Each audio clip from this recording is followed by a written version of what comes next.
Okay.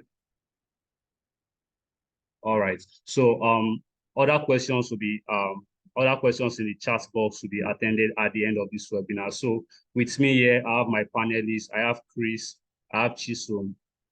Yes, and I also have other people from Sophos here that would have one or two things to say about the questions that will be asked here today. So the way it will work is that we have 4 minutes per questions. I'm going to be reading out the questions one after the other in no particular order.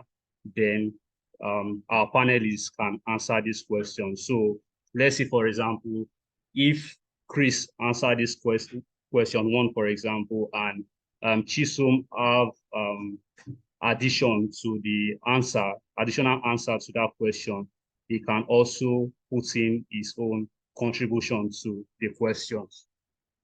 So this section is being recorded. Please let's try to keep our mic muted at all time, and I'll be the one reading out the questions to everybody. Can everybody hear me, and can everybody see my screen, please?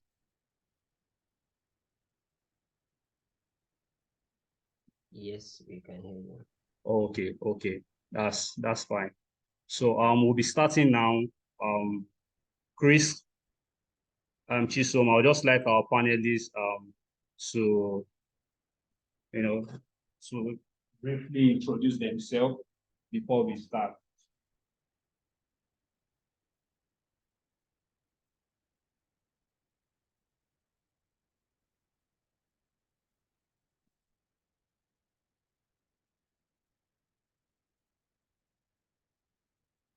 I can see that Remy is also here. Remy from Sophos. So it's a good thing to have her in our midst here today. So I would like Chris. Chris, if you can hear me, please respond.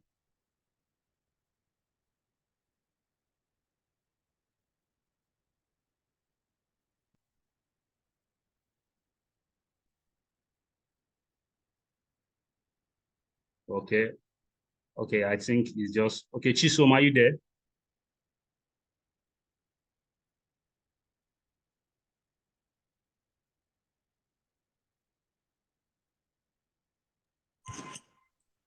Yes, I am. We can proceed.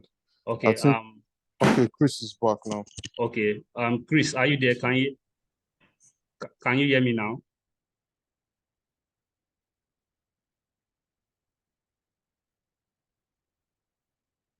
Remy?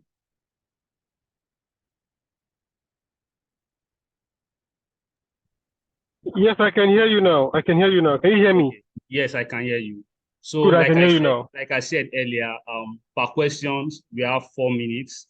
So the way it will work is that if I read out the questions will be displayed on the screen. And let's say, for example, Chisom answers the question and you have other contribution or additional answers to what any of the panelists have said, you can say that also. Yeah, so we have 4 minutes per questions, and also the questions that will be dropped by our audience in the chat box, we'll also be looking at all those at the end of the questions that we have now. So we'll be starting now. All right, so the first question I have here is this question is saying our organization operates on multiple platforms, that's the Windows, the macOS, and the Linux. How does Sophos ensure consistent and robust security across this diverse operating system? Yeah. So I'm leaving it up to our panelists to give us more clarity on this.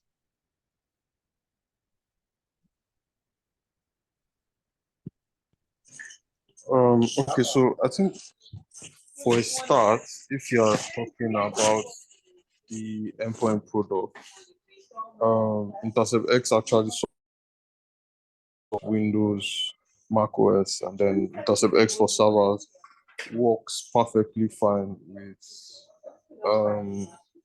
Linux operating system. So I think to a large extent, you are covered on that ground. And since it's still one administrator console that you would also use to manage the endpoint security solution for whichever platform it is running on is still an added advantage. So there's no, let's say, cause for alarm or cause for concern regarding protecting your organization if you operate multiple platforms or if you operate devices on multiple platforms. I don't know whether everybody can hear me clearly. Yes. Can hear you. Okay. All right. Thank you, Chisom. Does Chris have or Remy, do you have any other additional answer to this before we go ahead? All right. So most of the platform, like Chisom mentioned, they are already tested and supported, even mobile devices as well. Right. So the most important thing is to ensure that we cover the most common devices that people use. And I believe we have done that. There's OEM support on the covered devices, then we also support it. And the reason is very simple. If the OEM is no longer supporting an operating system, then it becomes a hotbed for attackers to exploit, right? And that's where we don't want to play. So we expect that customers also to be proactive, to use only supported OEM software. For example, Server 2012 will no longer be supported at some point because even Microsoft is no longer supporting it.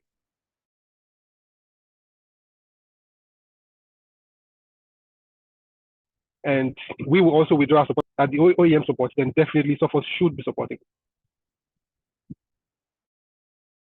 Okay. Thank you very much on that. So we'll go to the next question.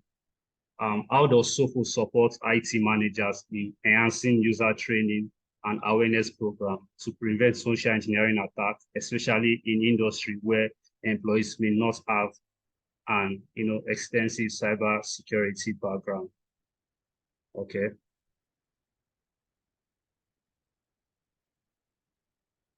So I think this one we need to answer it from the Casper angle and Sophos angle. So Chisom will be answering from the Casper angle.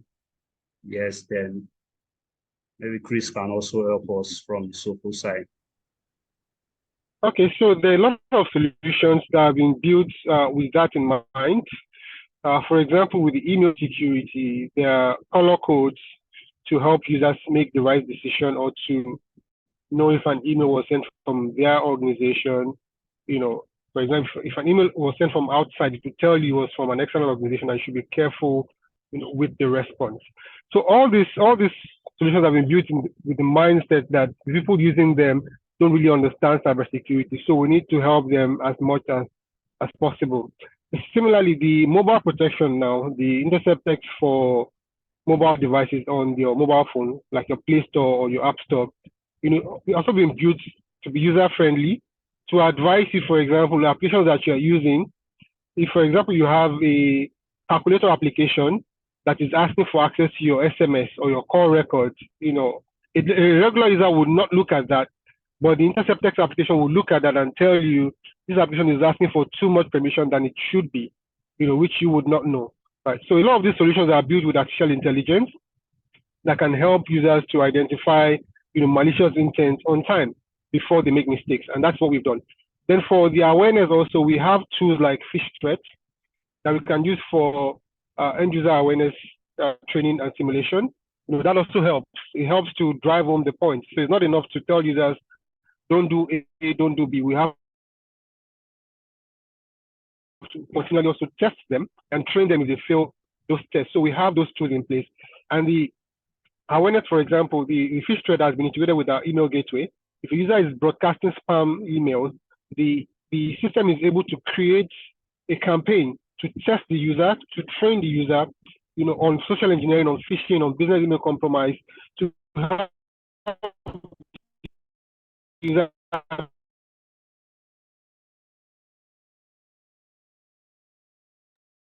Chris, we cannot hear you. I think there is an issue with your network.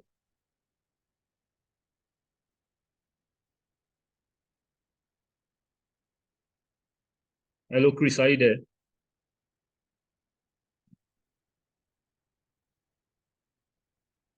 I think Chris is having a technical issue from his end. Yeah, so I think we might have lost him briefly, but I can just pick up from where he stopped. So he was talking about the fee threat and how is also an added advantage for organizations to make use of. Is also an extra benefit the organization should look become at much more taking. proactive. So all those tools are.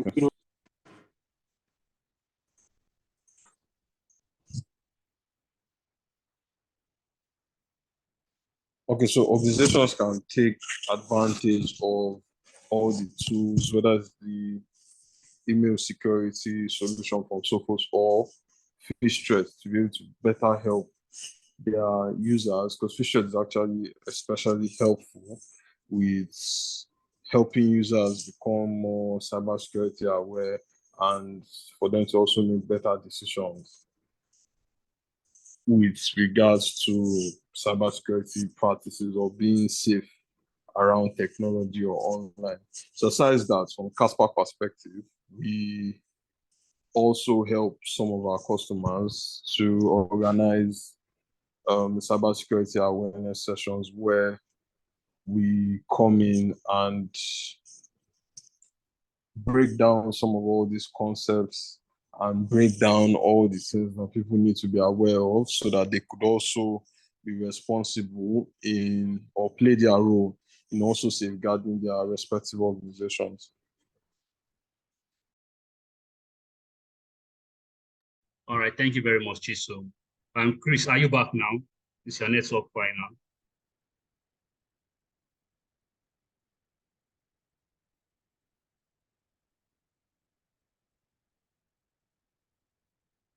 Okay, so we'll continue. Once he's back, then he will join us. So the third question here is, how does Sophos adapt its cloud security solution to accommodate hybrid and multi-cloud environments?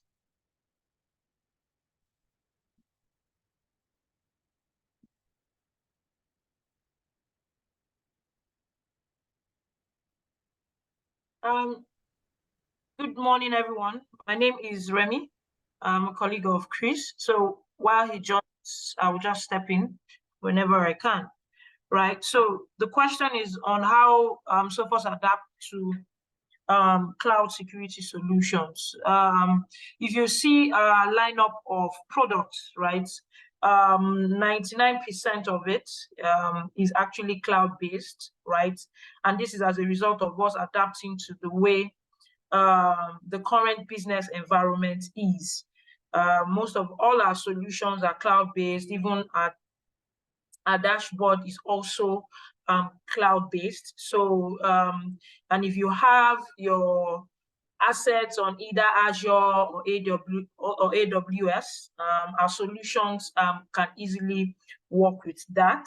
And one of our products, which is called the Cloud Optics, it also helps to ensure that every form of compliance in terms of cloud solution is also adapted. So whether the customer has a cloud-based organization or it's on-premise, right, as various solutions can function with whatever type of environment that you have. So for customers who are still using Exchange, right, for example, our email solution can either work there, right, or if you are using Office 365, which is very, very popular, and we integrate with that in minutes, right? So all of our solution actually has that in mind, just like I mentioned earlier on. Thank you. All right, thank you very much, Remy. I don't know if Chiso has you have something to say, or just go to the next question. Okay, so what steps are involved in planning a migration from Sophos XG to SGX, and are there any prerequisites we should be aware of?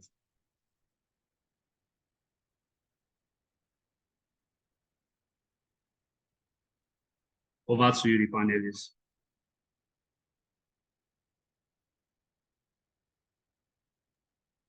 Okay.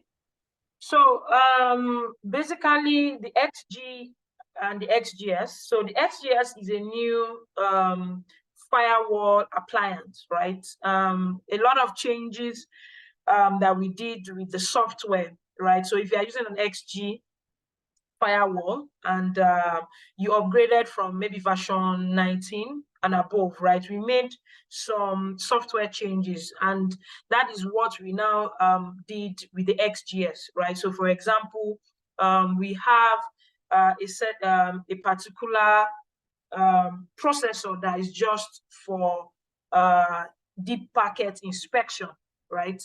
So what is expected is to just purchase the new appliance, right? While the software, you just need to buy the license. So there's really no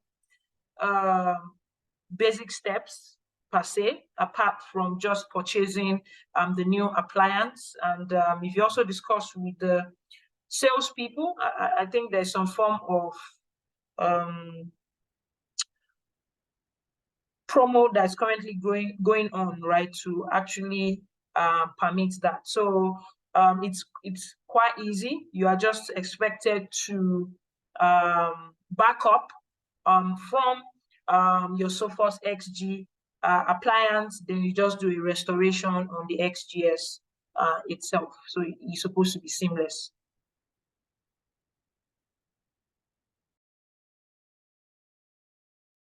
All right. Thank you, Remy, for that answer. Okay. Someone is asking in chat box if you can ask follow-up questions. Yes, you can drop your questions in the chat box, and at the end of these questions, we'll look at them also.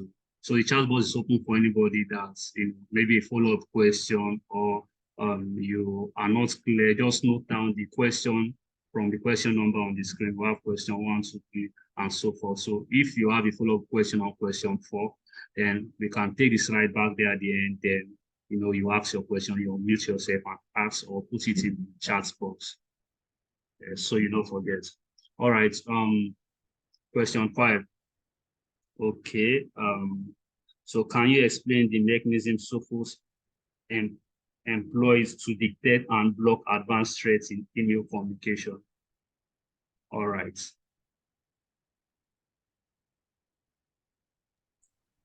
Okay, so at a glance, there's, of course, Sophos email protection includes SPF and DKIM protection. So you have that part almost out of the box, where you have sender checks and also domain confirmations to be sure that the domain actually belongs to that person and all of that. Then aside that, the post-delivery detection that helps to scan the content of emails even after it has been delivered to the end user. So even after a user has received an email, you can also be sure that it will be scanned again for maybe malware or malicious content before the user is able to access it. So I don't know that someone else has something to add.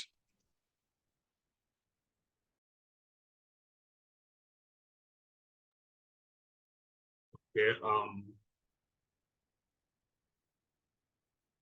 All right. So since the other panelists are not adding to that, then we'll move to the next question. Okay. So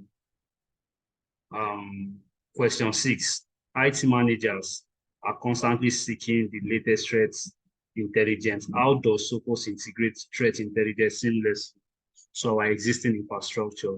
And how frequent is this information updated?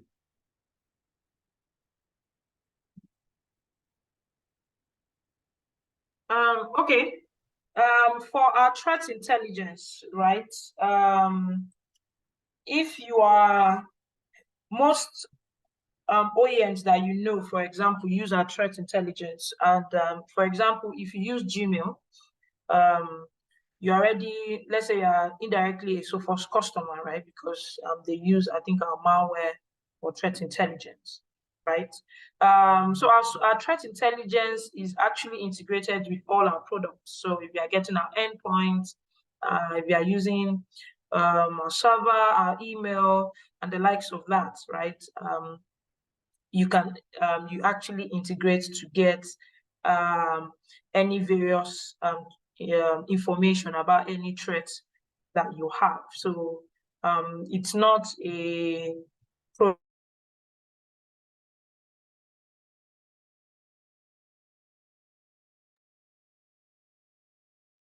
Hello, Remy, are you saying something? Because we cannot hear you. But I can't tell you it's definitely not weekly, right? Because our threat intelligence also integrates with artificial intelligence, right? To combat against zero-day protection, right? So it's something that we work on almost 24/7 to ensure that we are always up to date and it's always a real-time update that we even give. Okay, thank you very much. Thank you very much for that. So we'll move to the next one, the next question, question 7. All right, so this question is coming from the one of our customers in the healthcare industry. Yeah, in the healthcare industry, compliance with regulation like HIPAA is crucial. How does Sophos SD1 address compliance requirements, and are there specific features designed for healthcare organizations?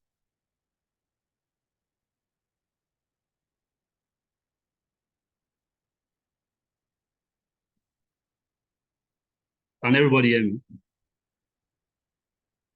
Yes, I can. Okay.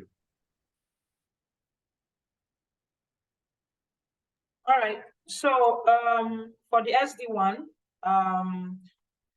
yes, the Sophos firewall has SD1 integrated into our firewall, right? So you can use that to do whatever configuration you want to do, right? So if you want to be able to monitor from your various gateways that you have, right?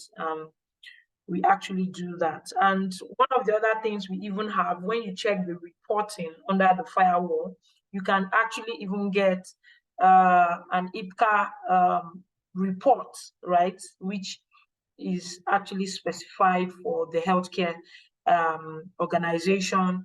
Then apart from that, there is some form of DLP solution, that's data loss protection, that you can also do with either our firewall, our email, or the endpoint, right, which also addresses compliances for the healthcare system. So all our products has DLP integrated into it. So from our email aspect, you can create a policy on DLP, right, data loss. On our endpoint solution is the same thing too. Even for our mobile, right, our mobile solution also, it also looks at the compliances of IPCA also. Yeah. Thank you very much for the answer. So we'll move to the next question, question 8. Our organization has legacy system in place. How does Sophos SD1 accommodate compatibility with existing infrastructure, particularly in industry where legacy systems are prevalent, such as healthcare?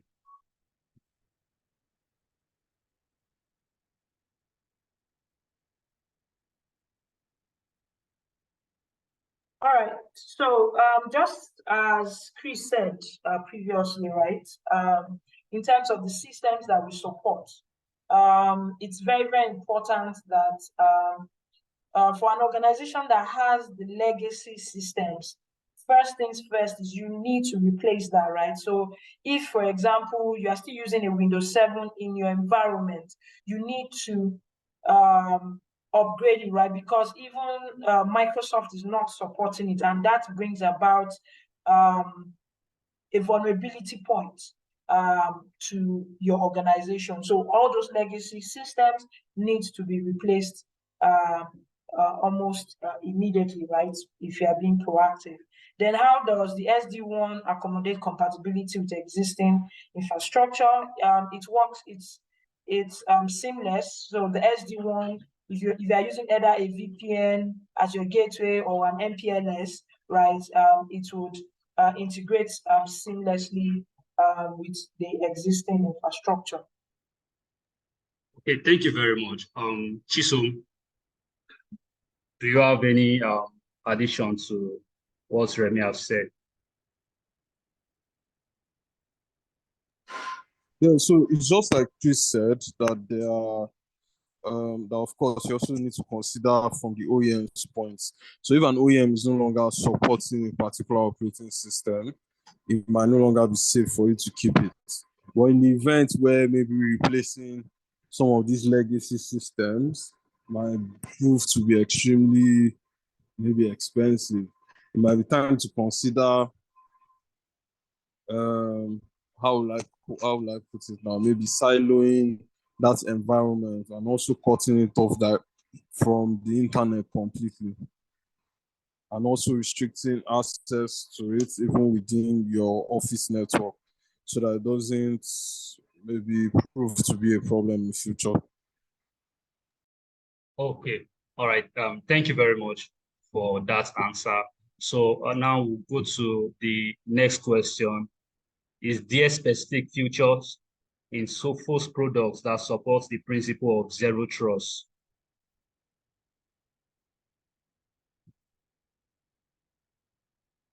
Over to you, our panelists.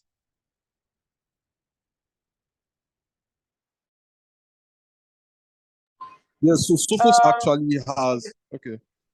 Sophos actually has, okay, thanks. So Sophos has a ZTNA offering, Sophos ZTNA, that also allows companies to implement zero trust network access within their environment.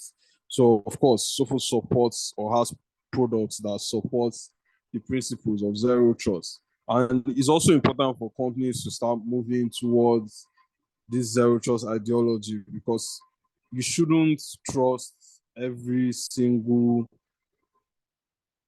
external connection to your, when it's a remote connection. You should be able to implement some level of identity and access management to ensure that users are not getting access to resources they have no business using, and even if their system gets compromised, or the health status of their system is no longer sufficient to what is expected within your environment, it should also be possible for you to restrict that access. So it's time for organizations to also start considering or moving towards implementing zero trust network as.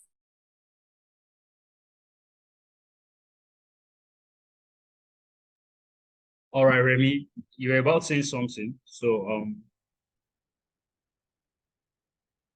please, you can go ahead now.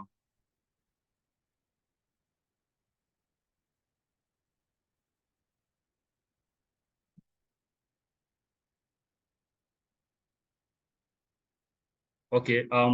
Chisom, I think the follow-up questions that this customer can likely have is, for this zero trust, how do they go about getting it? How do they, is it with the Sophos firewall? Do you have to pay additional fee to have this feature? So I think we need to clarify on that. So people that are looking at getting the Sophos ZTNA, we know the requirements they need to put in place to have access to this feature.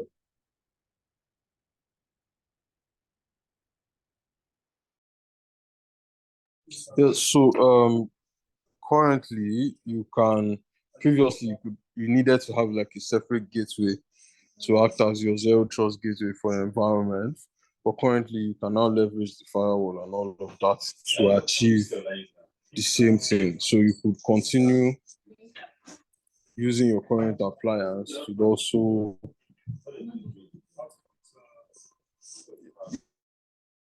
Actually, so I believe maybe by the ending of this year or early next year, that should be a feasible possibility for you to be able to use your firewall as a ZTNA gateway and not need to set up a virtual gateway in your environment. So aside that, the only other cost factor for you would be the number of users that you have for that ZTNA product or solution, for the ZTNA solution. So if you had 100 users, you would pay for 100 users ideally. And it also integrates directly with the it also integrates directly with the endpoint product. So the Intercept X also integrates directly, which also helps with from the security perspective as well. All right. Thank you very much for that answer. We're getting close to the end of the questions. So the question 10 here is, how does Sophos integrate with security information and events management solutions?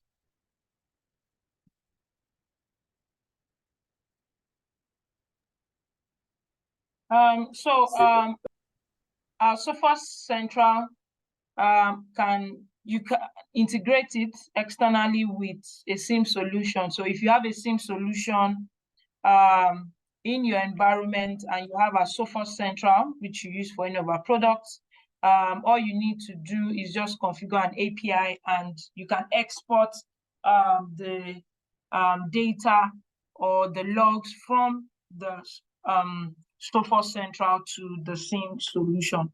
So you can actually export it to it. That's not a problem. That's very possible. Okay.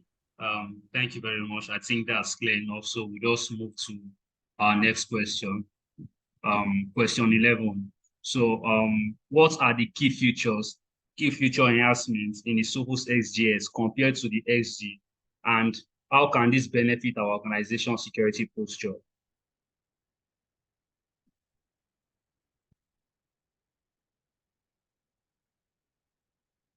All right.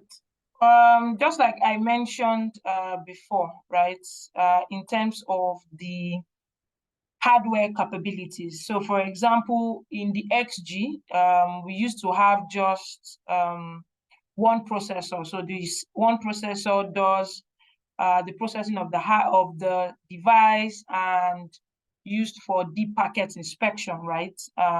So as it is now, we have two separate processors. One processor is dedicated for only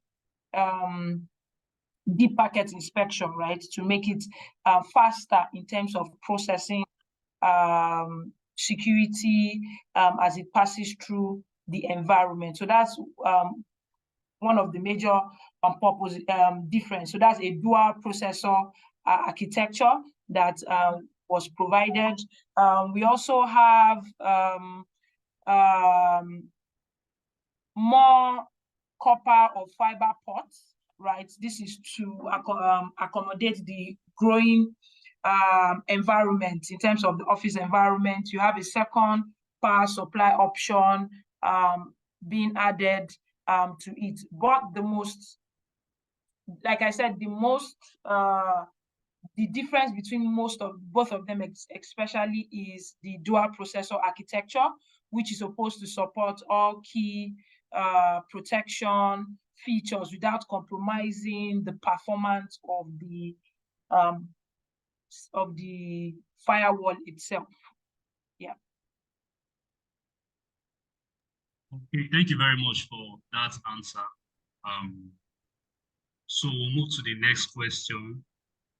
All right. I think this question is divided into two. So in the retail sector, we operate in various locations. How does cybersecurity mesh distribute security controls across our network, and what benefits does this decentralized approach offer, especially for retail chains?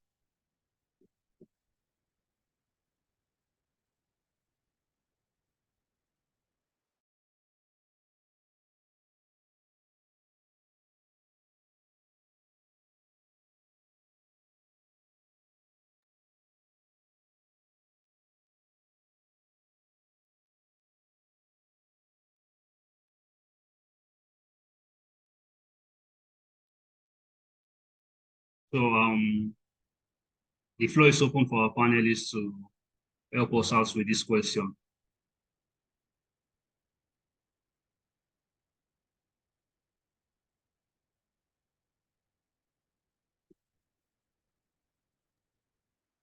All right. So for the retail sector, right? You said, how does the cybersecurity mesh distribution security control across our network, right? So first things first is now, because of how versatile and complex, right? There's always vulnerability in the environment, right? So that's why we have things like the supply chain attack for retail.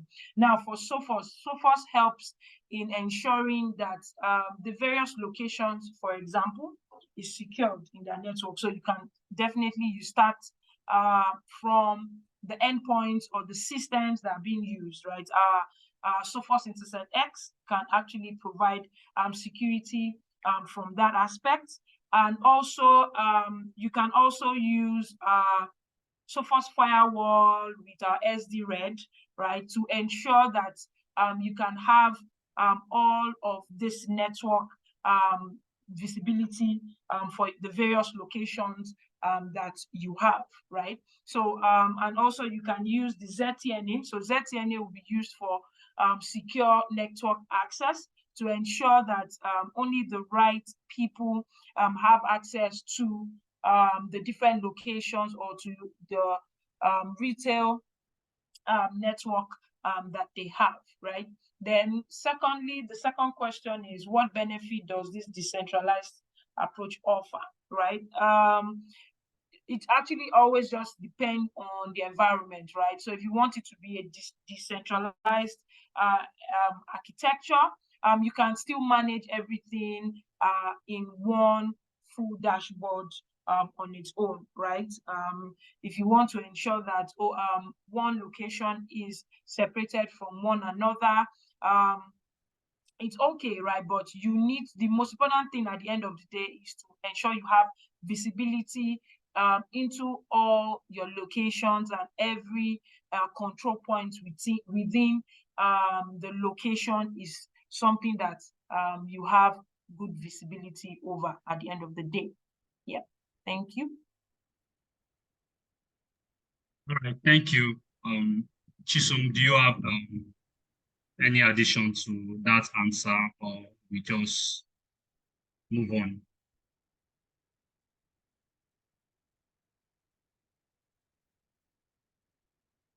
Okay, all right, so we'll move to the next question.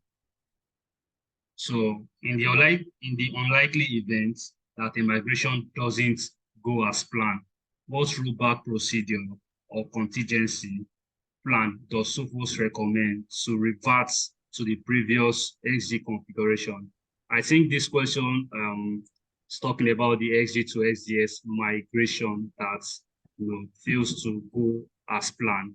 So what's Sophos recommending for people? How do they roll back on events like that? Yeah. Sorry. Can you hear me, Toyo? Am I audible this time? Yes, we can hear you. Oh, okay. I hope it stays this way. So ideally, before you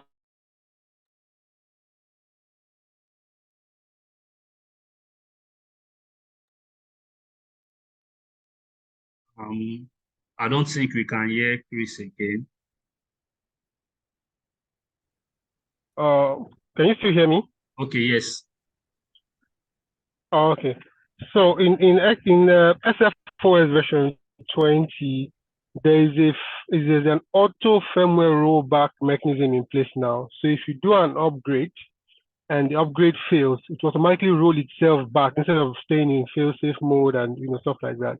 So there are also mechanisms in place right now for the system to go back to the previous configuration or firmware, as it were, if the upgrade is not successful, and then you have to fix whatever it was and then try again.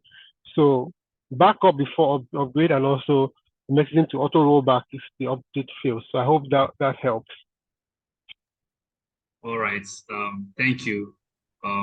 for that answer, Chris. So Remy, do you have any addition to that? No. All right. Okay, so that's the end of the questions we're able to collect. So now we'll go to the live questions. In our chat box, I think Mr. Aziz, you can unmute yourself if you have a question for us. So our panelists will answer the question for us now.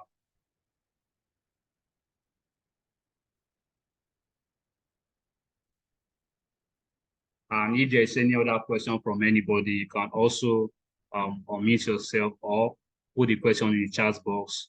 Then I will read it out and it will be answered.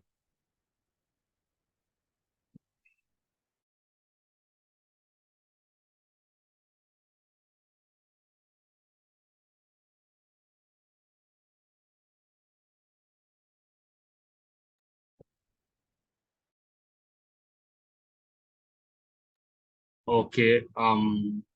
So for now there are no questions, but if you have any questions later on, you can always send the questions to me or to your account manager, any of our sales people, and your questions will be answered. So we've been able to look at these 13 questions. Chris was not with us for most of the question and answer when we were going through most of these questions. So I would just like us to go through them one after the other for the next 5 minutes. If you can, rush if there are other additions that Chris would like to add to the answers that we've been getting. So Chris, can you hear me? Okay, yes, I can hear you. There's a question in the chat box. Please, can you discuss more on the heartbeats? All right. So, okay, on the heartbeat, did I get that correctly? Yes, on the heartbeat. Okay. So the heartbeat is a protocol that allows software devices to understand each other. For example, the heartbeat is used by the endpoint to communicate its health status to other software solutions like the firewall. So the firewall is able to tell, the endpoint is able to tell the firewall that it has been compromised, for example. And then based on your settings, the firewall can then isolate the endpoints from the internet, while it's being remediated, right? So the use of the heartbeat is communicates the health status, which could be green, meaning everything is fine, or could be amber, meaning there's something suspicious, or it could be red, meaning it's being attacked, right? So you can then have policies in place, based on those color codes to respond in certain ways. So that's some form of threat response. So the heartbeat allows us to do some form of automated threat response. That's what exactly it is. So the heartbeat is also used in our wireless solutions and mobile phones. So mobile MDM.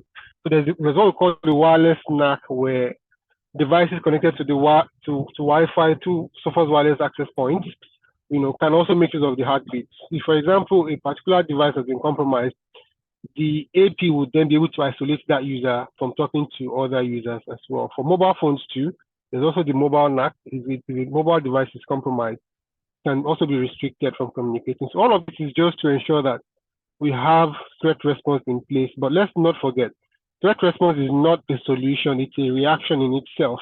The idea behind synchronized security and the heartbeat is to help us to throw off the attackers so that we can buy time for the responders. So by implementing threat response, you can see that we have not solved the problem completely, but we have delayed the attacker so that the responders, the guys at the SOC or the guys who do incident response, can then investigate and look for the root cause and prevent that from happening again. So it should not be a solution in itself that we depend on fully. No, it's supposed to help us to reduce the risk of our exposure to cyber attacks. All right. All right, thank you. And there's a last question. On round just. Okay, can you talk a little bit about MDR? Okay, so MDR, as the name implies, is managed detection and response. For us to understand MDR, let's first understand what protection is and where protection ends. Right. So protection is like your antivirus, your endpoint protection, your security controls in general, like email gateway, firewalls. Mostly using artificial intelligence, using behavioral detection and stuff like that. Yeah, that's protection. Now, when it comes to cybersecurity and the strategy for cybersecurity, we have protection as one aspect. After protection, we then have detection. After detection, we have response. When we're talking about detection, we're talking about cyber attacks, cyber criminal activity, really. Let's not even talk about cyber attacks. Let's talk about cyber criminal activity that the endpoint may not see as a cyber attack. And so the endpoint may not outrightly block. For example, an admin who logs in at 3 a.m. and creates 3 other administrators on Active Directory, right? That in itself is not a cyber attack. It's something that an admin will do on a daily basis, but we can piece all of those activities together. So, for example, after creating those 3 accounts, it does RDP to a server and then starts copying out data from that server to make an upload, at that 3 a.m. Then someone looking at it can then look at the detection, because those activities will be logged as a detection. And so these detections are suspicious. This person, when you put these activities together, I don't think this person has good intentions, right? That is where detection comes in. Now, the third part is response. You've seen that something is wrong. You've seen that something is unusual, and you've done an investigation.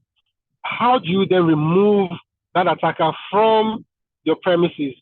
And also, how do you learn from what has happened so that you can prevent in the future? That is response. So that is where MDR comes in. So for the protection part, you have Intercept Tech, which is the antivirus, the endpoint protection that can help us with the protection part, which, like I said, is not enough. And the detection part, where we have EDR or XDR. So EDR and XDR can help us to detect. Now, when it comes to response, EDR, XDR can also help us to respond, but to a certain, limited level that is limited to the expertise of the person who is doing the response, right? And that is where we have to look at the difference. With XDR, customers have to use the XDR to themselves. So they're expected to have the skills to use it. They're expected to have the time, to use the tool as well. But with MDR, you would have a third-party experts doing that for you. In this case, third-party experts from Sophos, that's Sophos MDR team, will be helping you to do detection and response.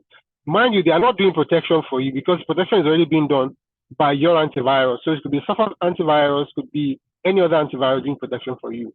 But they were doing detection and response, which is advanced attacks that antivirus solutions and firewall solutions may not detect. So that is a clear difference between MDR and antivirus and EDR. I hope that's clear. Yeah, I think that's clear enough. Thank you very much, Chris. All right. So we'll take one more question. Okay, please go ahead.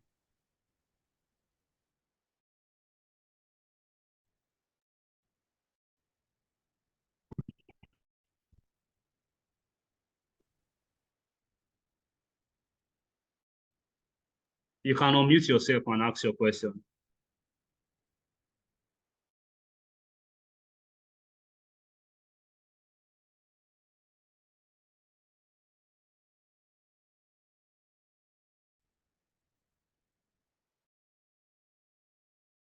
All right.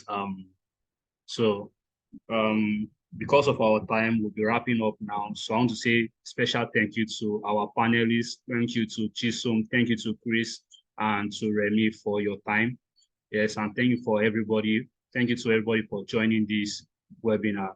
The recording will be shared with us, and also we'll be sending out a questionnaire. I would like us to fill the questionnaire and send it as soon as possible. So thank you very much, everybody. Enjoy the rest of your day. Thank you for your time.